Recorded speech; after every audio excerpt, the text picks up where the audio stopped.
Trataré de hablar despacio. Lo primero que tengo que aclarar, después de escuchar al doctor Nomura y a Monseñor Ancona, es que soy una persona normal. Esto me interesa, por favor. ¿De acuerdo? Lo agradezco mucho. Yo pensaba hablar un poquito, bueno, no sé cuánto tiempo. Cuando os canséis, levantáis la mano y ya está. Primero de don Álvaro, con más extensión, y después un poquito sobre Dora. ¿De acuerdo? Si hay tiempo. Quería comenzar por una carta que escribió en 1997 el cardenal arzobispo de San Juan de Puerto Rico al vicario regional del Opus Dei en aquel país. Y este señor obispo escribía lo siguiente, porque creo que retrata a don Álvaro. Le conoció personalmente y yo creo que captó. Escribía el obispo de San Juan: qué bueno era don Álvaro. Era tan humano y a la vez tan sobrenatural. A medida que pasen los años, su figura se irá agigantando cada vez más. Si la Iglesia lo estima oportuno, espero ver a Monseñor del Portillo elevado a los altares. Así lo pido a Dios y así lo espero, porque pienso que ayudará mucho a nuestra Iglesia católica el ejemplo de este obispo santo. Bueno, esta carta no fue un caso aislado entre el episcopado católico, porque cuando falleció don Álvaro, inmediatamente más de 200 cardenales y obispos pidieron que se abriera cuanto antes el proceso de beatificación. Entonces, el 28 de junio del año 2012, el Papa Benedicto XVI, afirmó solemnemente, y cito las palabras literales del documento pontificio, que constan las virtudes teologales de la fe, la esperanza y la caridad, tanto hacia Dios como hacia el prójimo, así como las virtudes cardinales de la prudencia, justicia, templanza y fortaleza, con las otras anejas, en grado heroico, y que existe fama de santidad en el siervo Álvaro del Portillo. Esa es la declaración solemne del Papa, que declara con toda su autoridad que don Álvaro había vivido heroicamente, este es el adjetivo, heroicamente, todas las virtudes cristianas, y que el pueblo cristiano lo reconocía. Porque, no sé si lo sabéis, pero los procesos de beatificación en la Iglesia Católica son absolutamente democráticos. Esto no lo sabíais, ¿verdad? Yo creo que solo hay democracia en este mundo en los procesos de beatificación. ¿De verdad? ¿Qué condición pide la Iglesia para comenzar un proceso? Que haya una fama espontánea entre el pueblo de Dios, de que una persona es santa. De tal manera que si la Iglesia tiene noticia de que esa fama ha sido creada artificialmente, se suspende inmediatamente todo. Yo creo que es el único caso en el mundo en que se exige un surgir espontáneo. En el pueblo, en la base, nada de la jerarquía, en el pueblo. Bueno, sigamos adelante. El 5 de julio del año 2013, el Papa Francisco declaró solemnemente que había una curación milagrosa atribuida a la intercesión de don Álvaro. Lo conocerán probablemente el niño chileno, ¿verdad?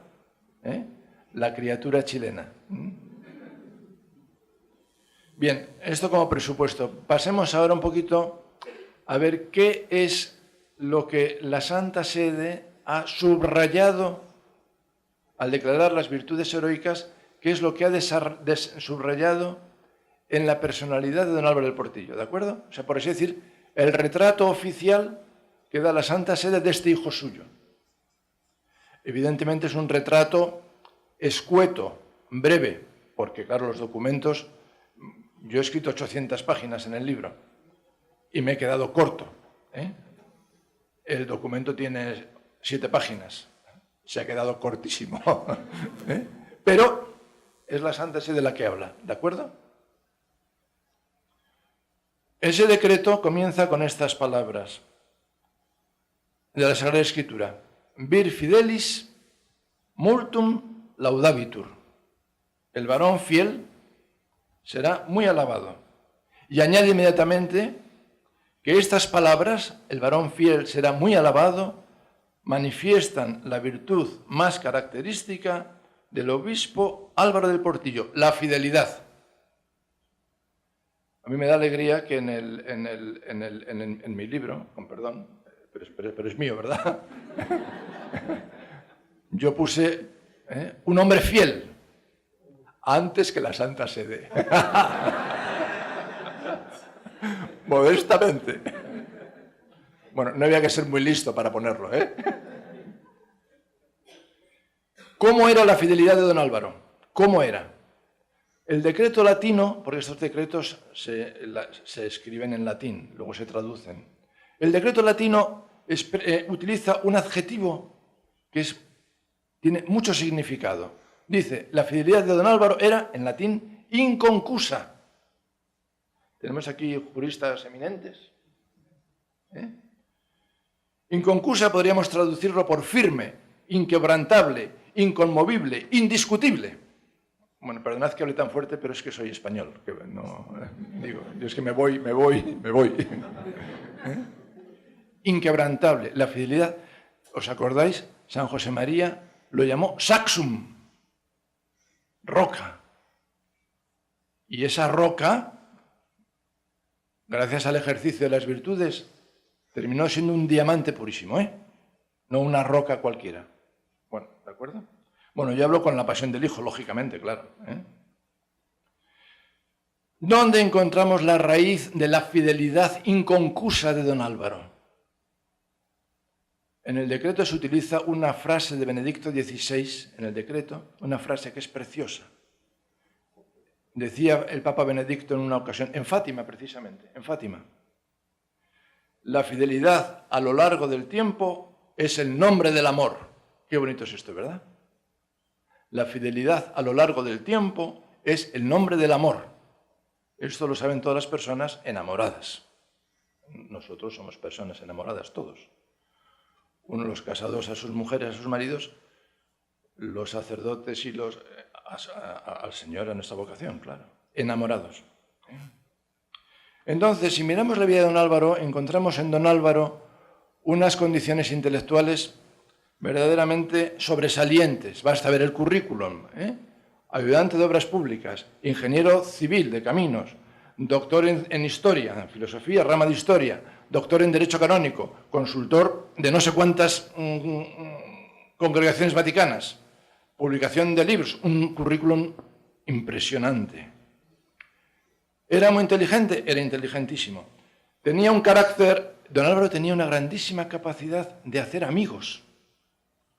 Era un hombre que era tan bueno, tan generoso, que tenía muchísimos amigos de todo tipo. Tenía un carácter estupendo, podríamos decir. Perdonad, es un poco coloquial, pero estupendo. Como dirían en Brasil, impresionante, ¿verdad? Todo esto está muy bien, pero si queremos encontrar la savia vital de su existencia, hay que ir a las virtudes teologales. Don Álvaro fue un hombre de fe, fe llevada hasta sus últimas consecuencias y en todo momento. Don Álvaro fue un hombre de esperanza, que confió siempre en el auxilio divino, aun en los momentos más difíciles humanamente hablando. Podría contar muchas cosas, pero no hay tiempo. Don Álvaro fue un hombre con una caridad hacia Dios y hacia el prójimo que no admitía límites.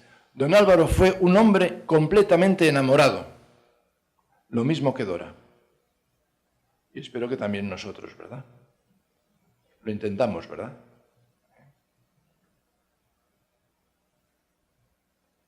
El amor a Dios llevó a don Álvaro a la fidelidad plena. El decreto, lo cito, leo las palabras literales del decreto, dice que don Álvaro, el amor a Dios llevó a don Álvaro a encarnar plena, ejemplar e íntegramente, el espíritu del Opus Dei, que llama a los cristianos a buscar la plenitud del amor a Dios y al prójimo a través de los deberes ordinarios que forman la trama de nuestras jornadas. El amor. Entonces, establecida esta base, la base firme, ya el decreto empieza a dar algunos trazos particulares, concretos, de la vida espiritual. Lo primero que señala es que don Álvaro, esto lo hemos aprendido del fundador de la obra, bueno, todo lo hemos aprendido del fundador de la obra, esto está claro. Y don Álvaro todo lo aprendió del fundador de la obra, todo. La base de la vida espiritual de don Álvaro, la consideración de la filiación divina, saberse hijo de Dios. Saberse hijo de Dios.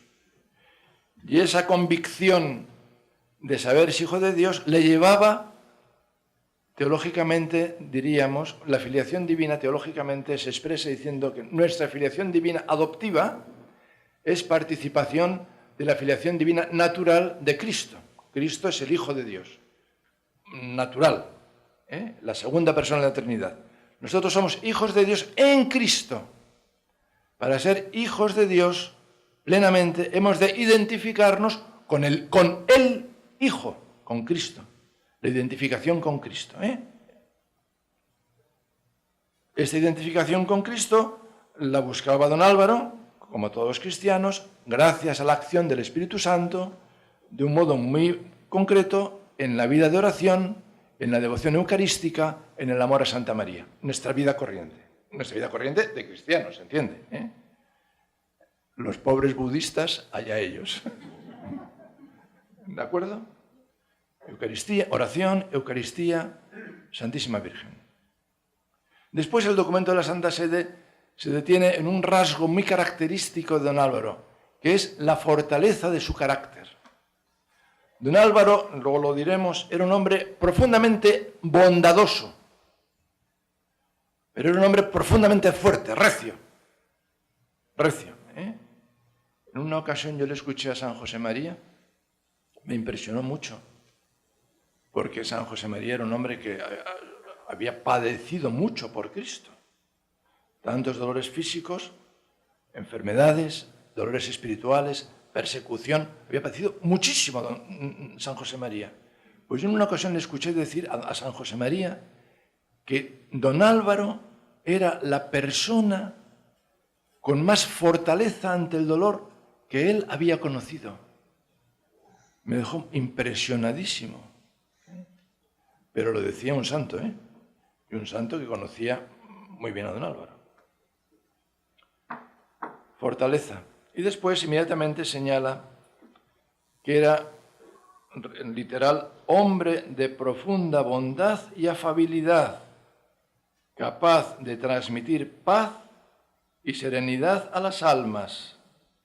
Nadie recuerda un gesto poco amable de su parte, el menor movimiento de impaciencia ante las contrariedades, una palabra de crítica o de protesta por alguna dificultad.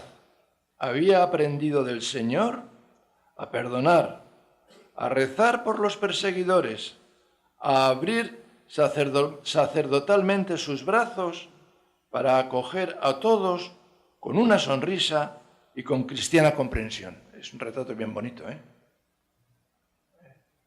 Es el retrato de un pastor, ¿verdad? De un pastor católico, de un pastor. Bien, yo tendría muchísimos testimonios, muchísimos, que han subrayado de un modo o de otro la bondad, la afabilidad, la paternidad de don Álvaro. Y entre tantos he escogido el testimonio de una mujer austríaca. Es una artista, una pianista.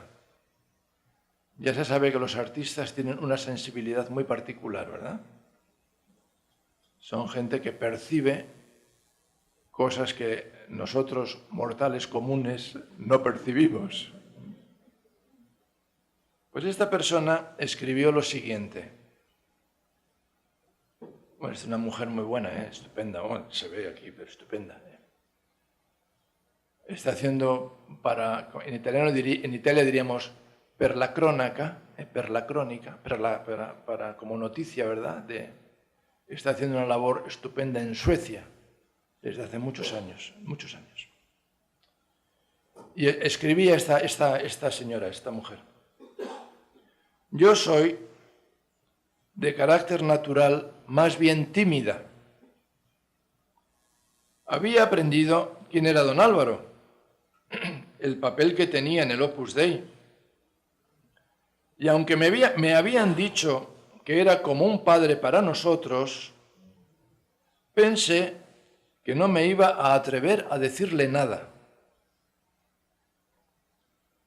Le vi entrar con una sonrisa amplia, desarmante, con una sencillez absoluta.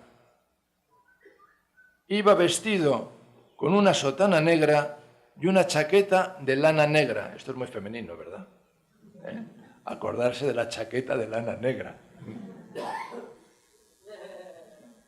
È così, vero? È così. Continúa. ¿Cuál no fue mi sorpresa cuando yo fui la primera que abrió la boca?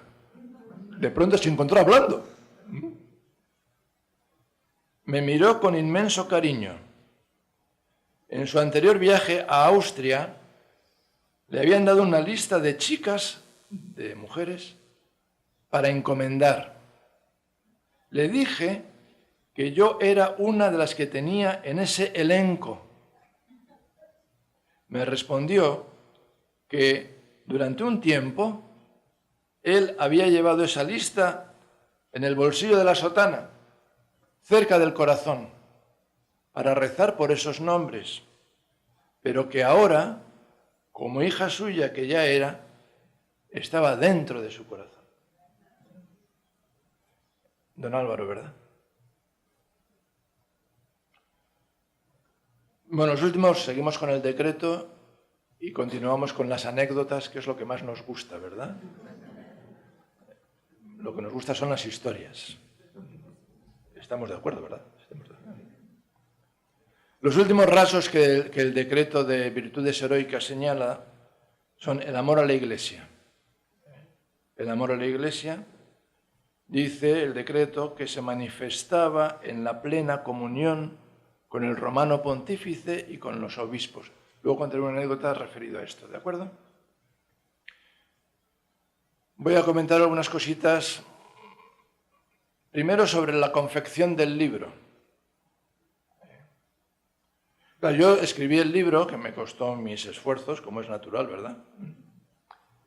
Pero yo quería que antes de enviarlo a la editorial lo leyera, me parecía que era lógico, el prelado del Opus Dei, Monseñor Javier Echevarría, que es la persona que mejor ha conocido a don Álvaro después de San José María Escrivá. Claro, yo no estaba dispuesto, por así decir, a mandar un libro sobre don Álvaro si Monseñor Echevarría no lo había leído antes. Yo necesitaba que él me dijera, esto está bien, esto está mal, ¿verdad? Estamos de acuerdo, ¿verdad? Claro, con gran generosidad por su parte, porque, como os podéis imaginar, pues tiene muchísimo que hacer, ¿verdad? Consiguió leer el manuscrito. Y me señaló muchas sugerencias, muchas indicaciones que le agradeceré siempre, porque sabe, vamos, es lógico, ¿verdad? Entonces un día yo tenía todas las anotaciones que me había hecho en el manuscrito, las tenía todas recogidas en unos folios, unas hojas, y fui a hablar con él para concretar ya algunas dudas que tenía yo, para que me explicara, etcétera, etcétera. Y estuvimos charlando pues una media hora, una charla agradabilísima, ¿verdad? Y al terminar, cuando ya había resuelto todos mis problemas, me dijo Monseñor Echevarría: bueno, Javier, de todos modos, lo que cuenta sobre don Álvaro es muy poco. Un gran éxito, ¿verdad? Y entonces yo le dije: mire, padre, es verdad, pero es un primer paso. Insisto, son 800 páginas de primer paso, ¿eh?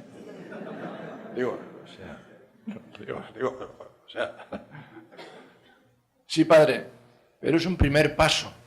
Y me dijo Monseñor Echevarría: convéncete, por mucho que escribamos sobre don Álvaro, nunca seremos capaces de reflejar adecuadamente la grandeza de su alma. Y claro, yo dije: tienes razón, padre, tienes razón. Tienes razón. 800 páginas, pero he dejado mucho material fuera. Cuando lean el libro, estas dos anécdotas no las encontrarán, ¿de acuerdo? Amor a la Iglesia y al Papa de don Álvaro. Nos plantamos en el año 1978. Alguno de los presentes se acordará, ¿verdad? Fallece Pablo VI, es elegido Juan Pablo I y se nos muere en un mes. Fue un disgusto tremendo. Los que vivimos aquella época, y más en Roma, fuimos testigos de cómo crecía de modo impetuoso el amor al nuevo Papa. Fue un fenómeno verdaderamente extraordinario. El pueblo romano, que es un pueblo que ha visto mucho, ¿verdad? Son 3000 años de historia. 3000 años de historia tiene Roma, ¿eh? Pues claro, es un poquito, lo ha visto todo, ¿verdad? Lo ha visto ya todo. Bueno, el pueblo romano acudía a la plaza de San Pedro los domingos a escuchar el Ángelus del Papa con auténtica devoción, ¿eh? Y de pronto se murió. Un momento tremendo, tremendo, ¿eh? Inmediatamente don Álvaro empezó a rezar por el nuevo Papa. ¿Cómo rezó? Acudiendo mucho a la Virgen, como siempre. Una de las primeras jaculatorias que conservamos de San José María reza de este modo: omnes cum Petro, adiesum per Mariam. Todos con Pedro, a Jesús, por María. Don Álvaro rezó mucho a la Virgen y en esa oración hizo muchas visitas a santuarios marianos cercanos a Roma, a rezar. El 9 de octubre de 1978, el 9 de octubre, acudió a rezar a la Madonna del Buen Consiglio, la Virgen del Buen Consejo. Está en un pueblecito que se llama Genazzano, está muy cerca de Roma, 30 kilómetros, 40 kilómetros. Fue allí, tomó una estampa de la Virgen del Buen Consejo y se la mandó al cardenal Wojtyła, diciéndole de palabra: es una advocación muy adecuada para las circunstancias actuales, porque los cardenales necesitaban del buen consejo para elegir al Papa. El cardenal Wojtyła tomó la estampa, la besó y se la guardó en el bolsillo. No tengo certeza, pero se puede suponer que entró en el cónclave con esa estampa en la sotana. Bueno, esto lo cuento así en el libro de un modo muy sucinto, muy esquemático. Hace unos meses recibí un email, ¿no? de un amigo sacerdote, muy breve. Me decía: mira lo que he encontrado, te gustará. Un poco enigmático, ¿verdad? Y el mensaje venía acompañado de una fotografía. Tengo la fotografía aquí en la máquina, pero no se ve nada. Es una fotografía hecha con un móvil, con un teléfono móvil, malísima. Lógicamente, claro. Pero interesantísima. ¿Por qué? Este sacerdote, amigo mío, había ido a Genazzano, al santuario de la Virgen del Buen Consejo. Y allí hay un libro de firmas, como en tantos lugares, ¿verdad? Y este amigo mío tuvo curiosidad y miró. Y entonces se encontró una anotación de don Álvaro el 9 de octubre de 1978, que voy a repetir. Don Álvaro, decía al principio que tenía una capacidad intelectual sobresaliente. Dentro de sus capacidades estaba el escribir en latín, como todos nosotros más o menos, ¿verdad?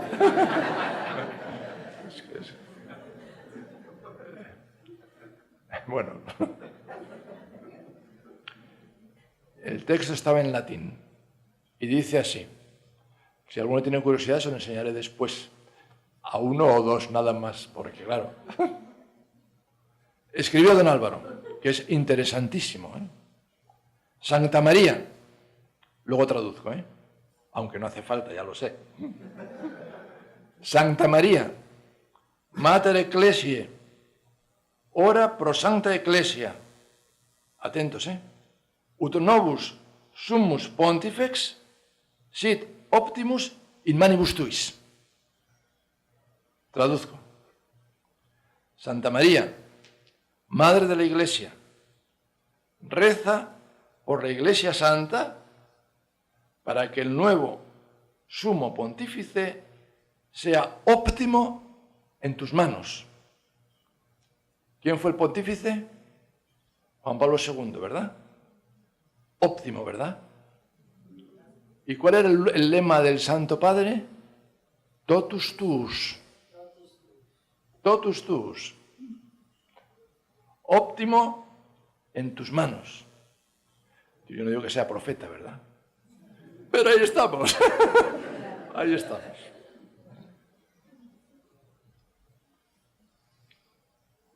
Bien. Una última anécdota, porque me están mirando ya mal por la izquierda. ¿A qué hora hemos empezado? Tenemos con tranquilidad. La bondad y la afabilidad de don Álvaro, ¿de acuerdo? Este es el... Bondad y afabilidad de don Álvaro. ¿Cómo era don Álvaro? De cariñoso. En español decimos cariñoso, en portugués también, ¿verdad? Cariñoso, que es una... En italiano no existe esta palabra. Los pobres italianos no tienen un equivalente de cariño. Es curioso, ¿verdad? Porque la palabra cariño nos dice muchas cosas que no nos dice ni la palabra amor, ni la palabra afecto, ni la palabra caridad, con todo respeto hacia la caridad, ya me entendéis, Pero el cariño tiene un sabor, ¿verdad? El cariño es el de la madre al niño, y el del niño a la madre, vamos. El cariño es muy nuestro, muy nuestro. Bueno, entonces en el libro hay un apartado que es brevísimo, que es una pena, pero claro, que se titula Los viajes pastorales de don Álvaro. Son 25 páginas, absurdo. Se escribirá solo un libro de 1000 páginas sobre los viajes de don Álvaro, porque hizo muchos viajes en todo el mundo, a todos los países del mundo, muchísimos países. Pero en fin, no podía extenderme más.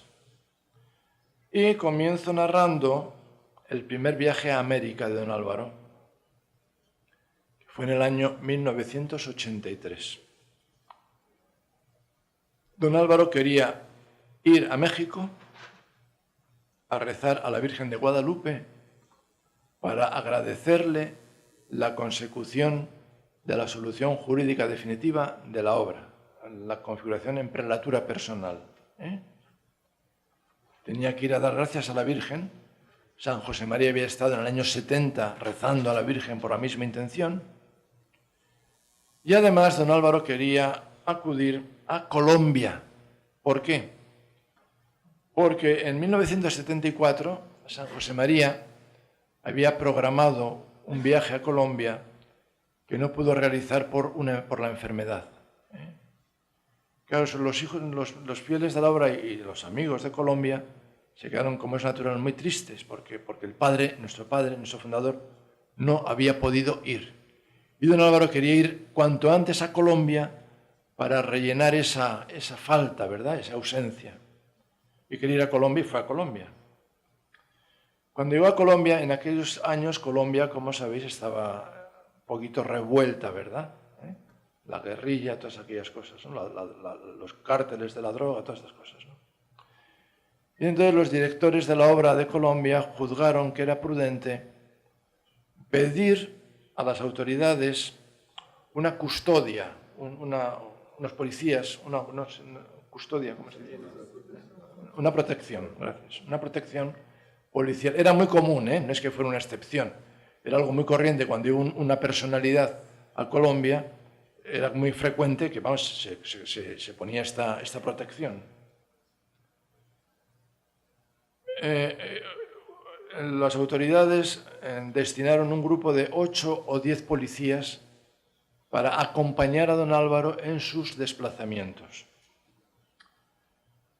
Bueno, eran hombres duros, Bueno, con la pistola, vamos, o con la ametralladora. No es que no eran, me explico, no eran niños o niñas, ¿verdad? Tipos duros. Claro, esos hombres en aquellos días vieron y oyeron muchas cosas. Lo primero que les llamó la atención es que las personas se dirigían a don Álvaro llamándole padre. Pero no era un padre como el que se dice a un sacerdote por costumbre, no. Era un padre filial.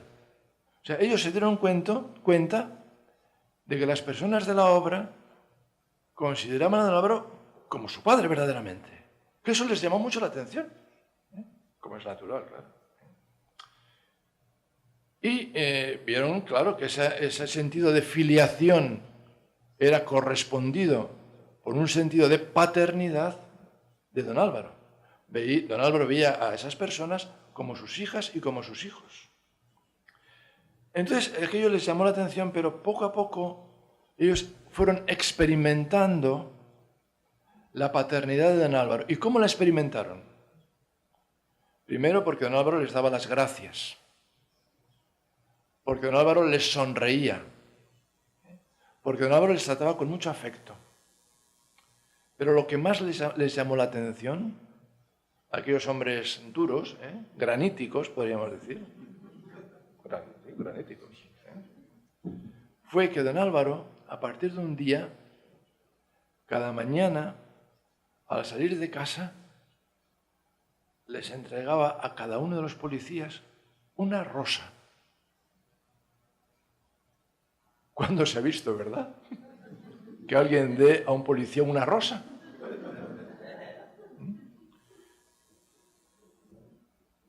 Más aún, cuando don Álvaro les daba la flor, les decía, que Dios te bendiga. ¿Estos hombres qué hacían? Pues uno se lo puso en la solapa la rosa, ¿no? Otro se la llevó a su mujer, la dejó desconcertada. Hacía años que no le llevaba una rosa a su mujer. ¿Pero qué pasa? Otro la puso ante una imagen de la Virgen porque vio que en la casa había imagen de la Virgen con un jarrón con flores y entonces la puso allí. Bueno, sirviendo de este cariño paterno, la doctrina fue penetrando en los corazones, ¿verdad? Entonces, el último día de estancia de don Álvaro allí, el penúltimo día, estaban el grupo de policías esperando a que saliera don Álvaro de la casa. Y estaban hablando entre ellos. Y uno dijo, ¿qué podemos hacer para agradecer al Padre sus detalles y finuras? Y otro preguntó, ¿a qué ha venido el Padre a Colombia? A hablarnos de Dios, a acercarnos a Dios. Entonces un tercero añadió, por tanto, la mayor alegría del Padre será que estemos con Dios. Y otro, ya que estaba recostado en el automóvil, ¿verdad?, dijo, entonces habrá que confesarse. Y el jefe, que era el más filósofo, dijo, señores, esto no es ni el azar, ni la suerte, ni el destino. Esto es la providencia de Dios. En definitiva, todos fueron a hablar con el sacerdote, fueron a misa y comulgaron. Pero cuando eso se lo comentaron a don Álvaro, se dio una gran alegría. Y entonces, el último día les invitó a ellos solos, a los policías, para agradecerles los cuidados y también para invitarles a tomar una copa de vino, porque nuestra caridad es espiritual y material, ¿eh? Está esto claro, ¿verdad?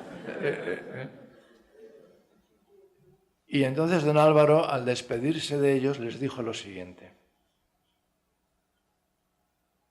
Doy gracias a Dios porque una parte de este cuerpo de la Policía de Colombia ha sido tan bueno conmigo. Cada uno me ha cuidado como si fuera mi mamá. Me han tratado con una delicadeza y un cariño que solo puedo agradecer rezando por ustedes. ¿De acuerdo? El 24 de enero de 1990, don Álvaro escribió una carta a sus hijas y a sus hijos en la que, entre otros temas, nos hablaba de lo que consideraba una parte fundamental de la herencia recibida de nuestro fundador, de San José María, la paternidad. Y nos decía lo siguiente, creo que es bonito, aunque algunos de los aquí presentes no sean del Opus Dei, pero es lo mismo, ¿verdad? Porque es muy bonito, ¿eh? Nos escribía don Álvaro, con la gracia de Dios vivo solo para mis hijos. A don Álvaro le gustaba mucho decir que los padres son para los hijos, no los hijos para los padres. Es verdad, ¿verdad? Ahora estamos en un momento un poco como de trastueque absurdo, pero la verdad es esta, los padres son para los hijos. Esta es la vocación de los padres, ¿eh? Los hijos tratamos de ser buenos hijos, está claro, ¿eh? Pero en fin. Con la gracia de Dios vivo solo para mis hijos, para que todos y cada uno seáis felices aquí abajo y especialmente para que lleguemos todos a la felicidad eterna del cielo. En cada jornada experimento esa participación de la paternidad divina que me espolea de continuo a pensar en vuestro bien. Este era don Álvaro, ¿verdad? Este era don Álvaro. Este sentido de paternidad que le llevaba eso a querer solo nuestro bien. Repito, en lo material y en lo espiritual, ¿eh? Decía antes que el secreto de la vida de don Álvaro es la caridad, el amor. Dentro de este amor, o mejor dicho, ¿cómo expresaba don Álvaro este amor? Hay una jaculatoria que expresa muy bien lo que fue la vida de don Álvaro siempre y que creo que nos puede servir a nosotros de guía para nuestra vida espiritual, para nuestra vida de cristianos. La jaculatoria que repetía mucho don Álvaro era, dirigiéndola a Dios, gracias, perdón, ayúdame más. Una persona que ama sabe ser agradecida, ¿verdad? No considera lo que recibe como debido, sino como don. Una persona que ama sabe pedir perdón. Permitidme un inciso. Nos acercábamos a los 80 años de don Álvaro. Teníamos una gran ilusión, una cifra, ¿verdad? Los 80 años, cifra de plenitud. Y pocos días antes, don Álvaro tuvo una reunión, una tertulia, se dice en castellano, una tertulia, con un número bastante alto de hijos suyos allí en Roma. Seríamos más de 200, incluso más de 300, mucha gente. Todos varones. Lo siento, pero éramos todos varones en aquella ocasión. Y uno de ellos le preguntó a don Álvaro: «Padre», estamos en las vísperas de los 80, ¿verdad? Le hizo una pregunta un poquitín, ¿cómo decir?, sentimental. Casi, sin que se me ofenda a nadie, diría casi femenina. «Padre, ¿cuál ha sido el día más feliz de su vida?». Y don Álvaro contestó inmediatamente: «Cada vez que me confieso es el día más feliz de mi vida». Gracias, perdón. La persona que ama quiere pedir perdón de las faltas de amor que nota en su vida. Ayúdame más. La persona que ama quiere amar más, ¿verdad? Y para eso sabe que necesita, lo primero, la ayuda de Dios y la ayuda de la Virgen. Por eso pienso que es un buen programa para todos nosotros. Gracias, perdón y ayúdame más. Y me permito sugerir que acudamos a la intercesión del beato Álvaro con mucha confianza, con mucha fe, porque desde el cielo nos ayuda mucho, pero que acudamos a su intercesión para que nos ayude a caminar con más amor durante nuestra existencia en esta tierra. ¿De acuerdo? Pues he terminado con don Álvaro, de momento. De Dora del Hoyo diré solo 2 palabritas. La primera, Dora fue una gran mujer. Yo no la conocí materialmente, no tuve ningún contacto con ella, porque el único contacto que hubiera podido tener era como sacerdote, ¿verdad? Y nunca coincidí con ella en alguna labor sacerdotal mía, nunca, que yo sepa por lo menos. Yo he conocido a Dora a través de los testimonios que escribieron sobre ella las personas, las mujeres de la obra que la trataron más de cerca. Yo me leí unos 300 o 400 testimonios.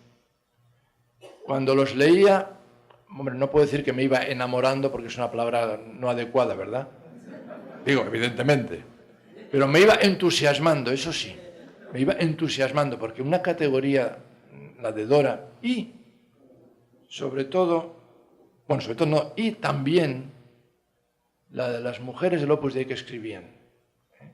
Yo leía testimonios de mujeres de Kenia, de Uganda, de Filipinas, de Japón, de América, de todos los países.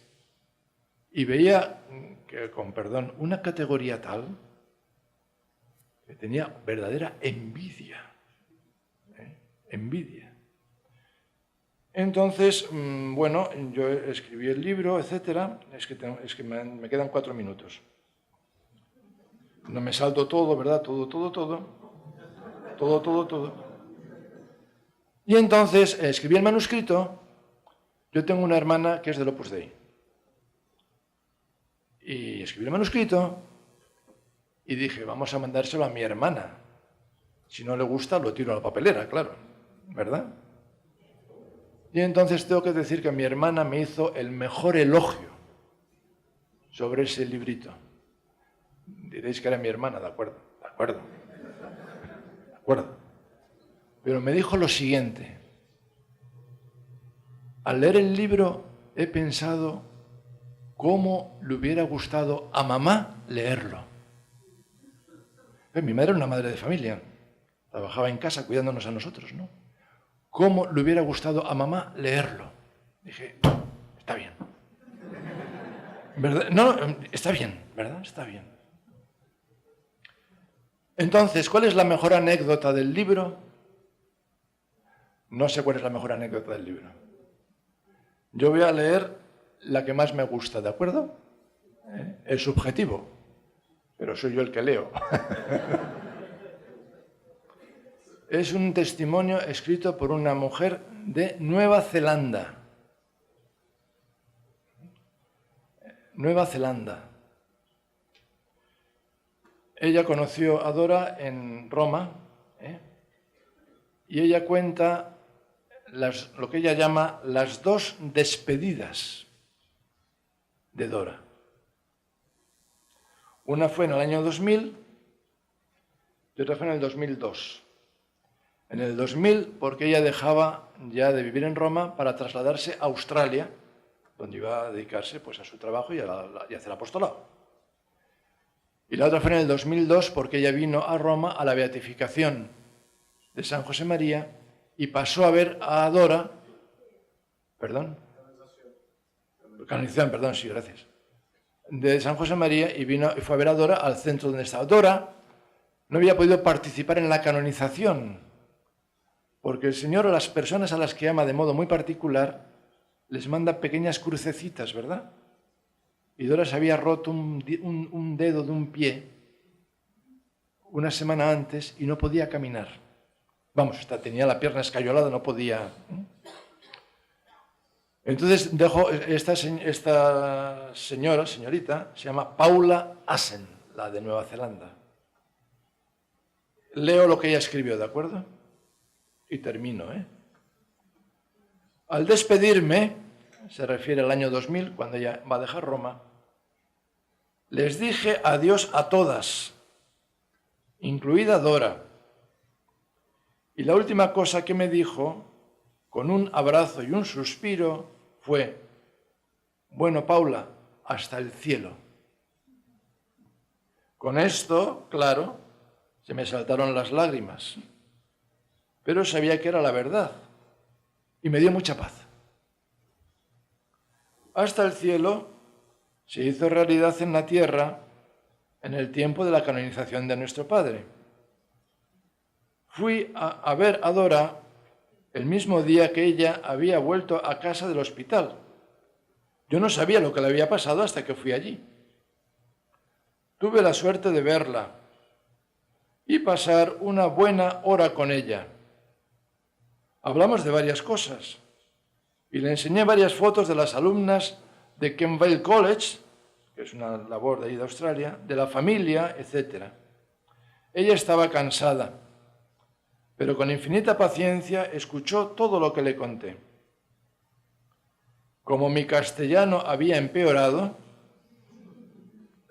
me daba cuenta de que no entendía todo lo que le contaba. Ella también me habló de muchas cosas. Se nos pasó el tiempo hablando y Dora quería hacer la oración. Entonces me ofrecí a ir con ella al oratorio. Apoyándose en mi brazo, ella con la pierna enyesada y con pasitos muy cortos, llegamos hasta el oratorio. Se acomodó en uno de los bancos y la dejé allí. En este momento no había nadie más en el oratorio. Me puse en el banco detrás de ella rezando unos minutos. Fue un sueño estar allí a solas pensando en lo que veía, la primera numeraria auxiliar y los sueños de nuestro Padre hechos una realidad.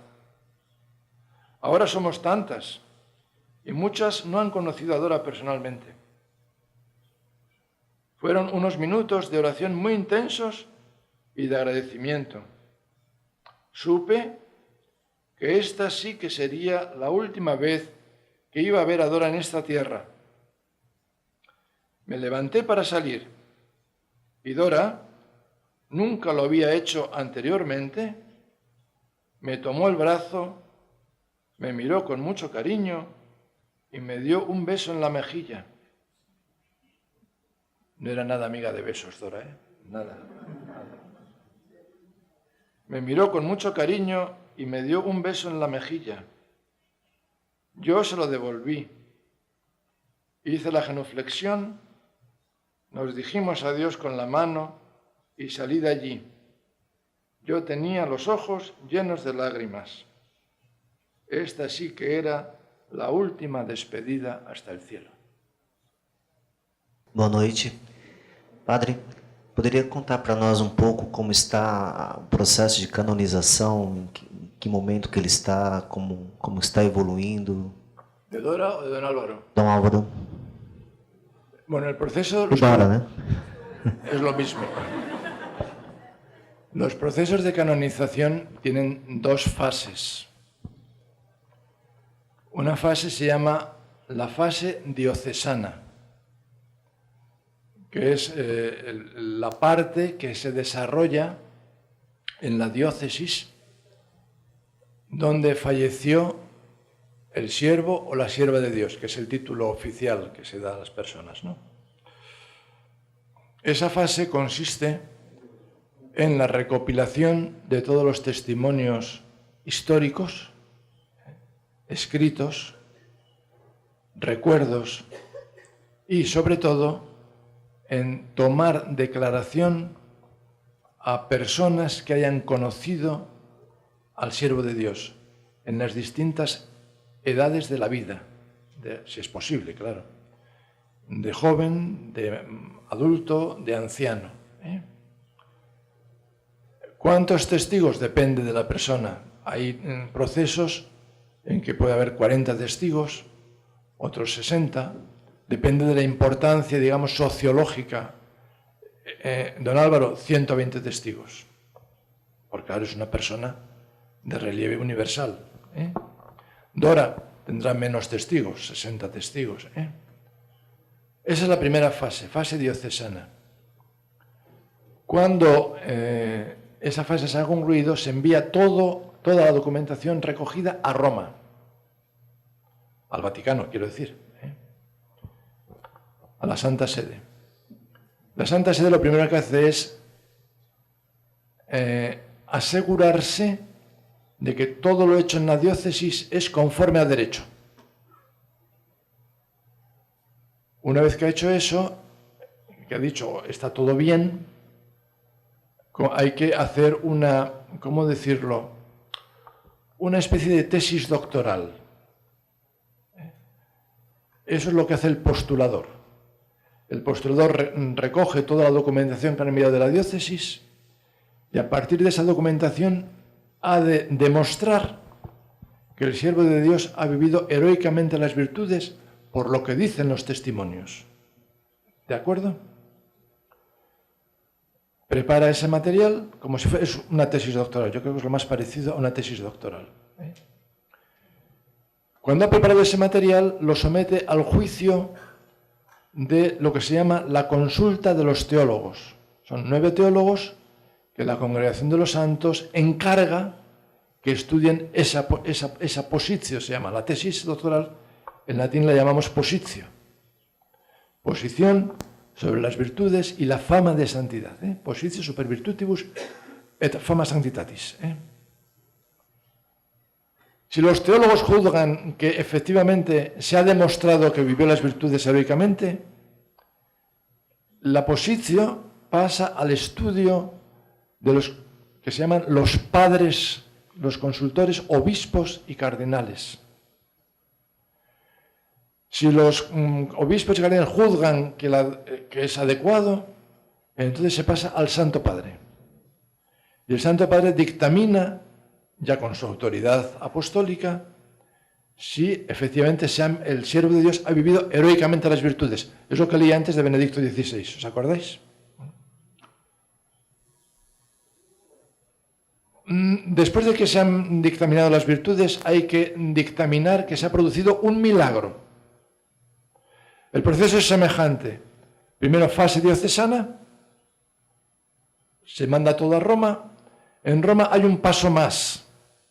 O sea, hay teólogos, obispos, pero antes de los teólogos tienen que ver el caso los consultores de la consulta médica, se llama.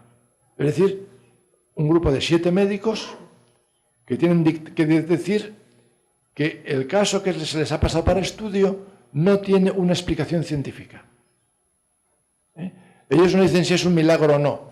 Ellos únicamente han de decir si lo que están estudiando tiene explicación científica, sí o no. Si ellos dicen que no tiene explicación científica, pasa a los teólogos. Los teólogos le dicen, estos señores dicen que no es científico. Yo veo que es un milagro porque se cumplen las condiciones del milagro. Si los teólogos dicen que va bien, se pasa a los obispos. Si los obispos dicen que va bien, se pasa al Papa.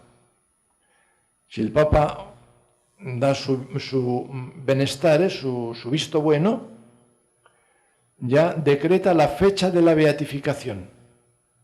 ¿De acuerdo? Valdebebas.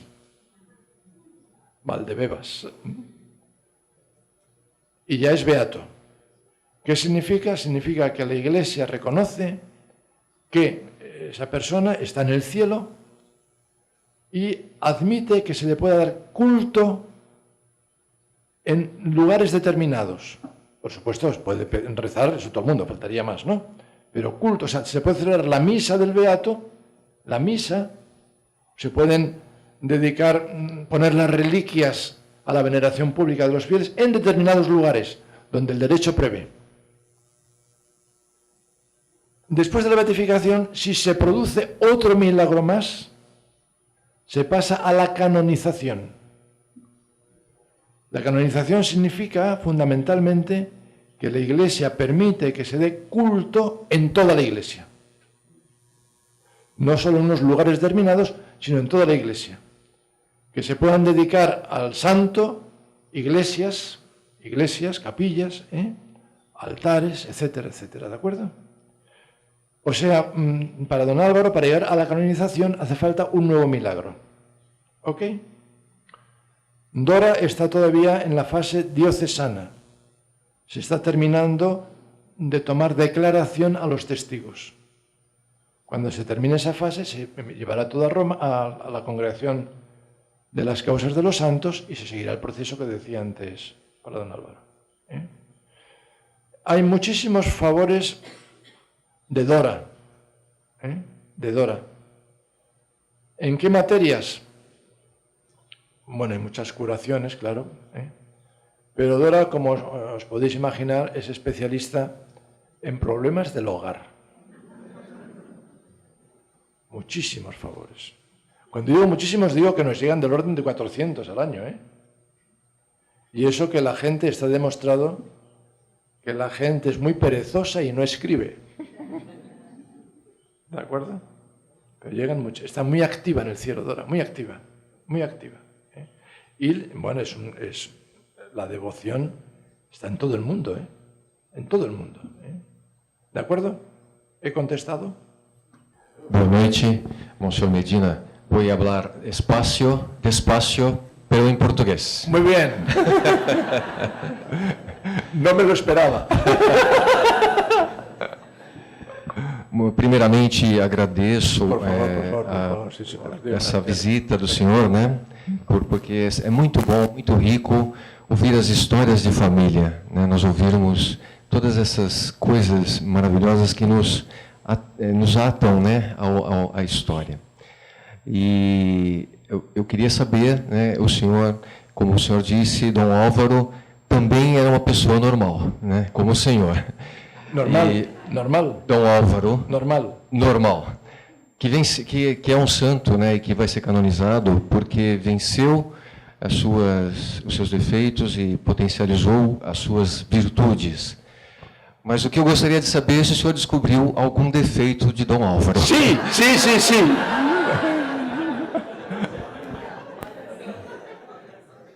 Yo tuve un encargo muy bueno en Roma, un encargo estupendo, que era acompañar a don Álvaro cuando salía de casa don Álvaro.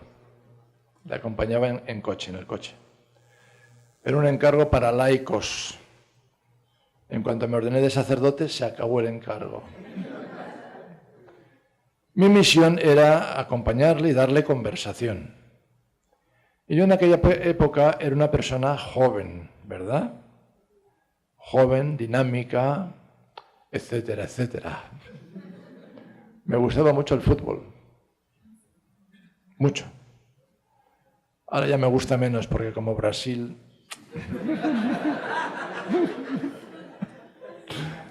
Entonces, yo torcía. En italiano decimos tifaba, fare il tifo, tifare.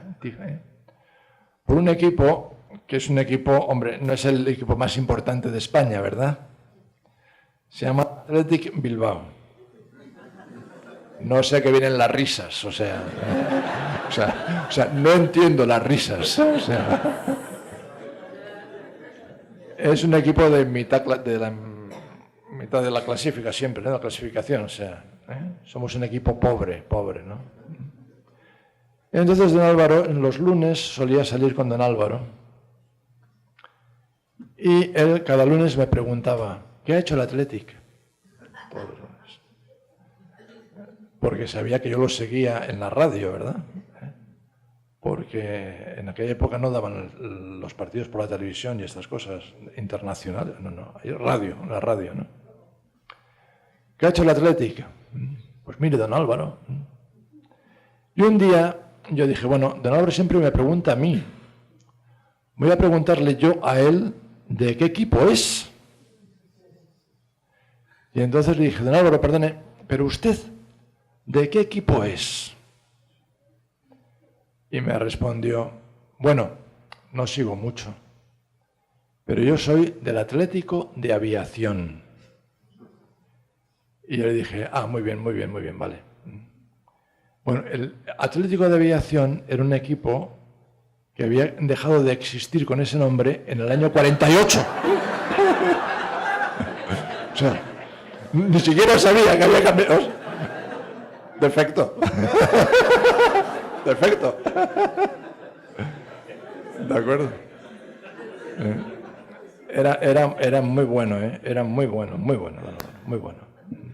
¿De acuerdo?